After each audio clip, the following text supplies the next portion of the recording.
na posibleng siya ang masuhan dito nga sa pagpapakalat at pagpapagbilyuan ng pagkuhan ni Roberto na labis na naging apektado sa mga pangyayari.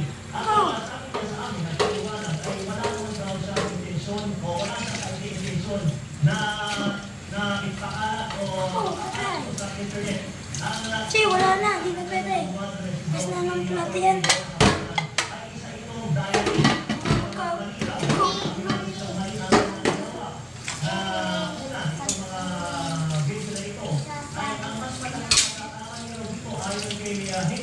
at ang kanyang abogado na si Dr.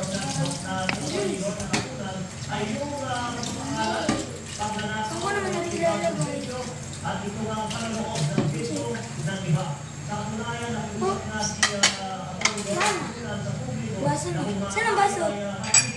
ito mga pagpapakalat at panaloob ng mga video na ito dahil ito ay isang private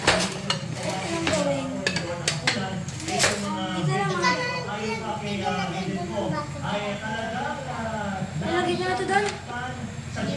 Ito mga kutsara na lang.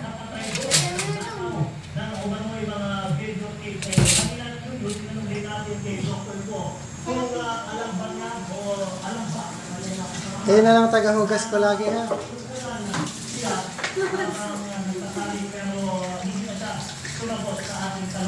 Minchi, be careful ha.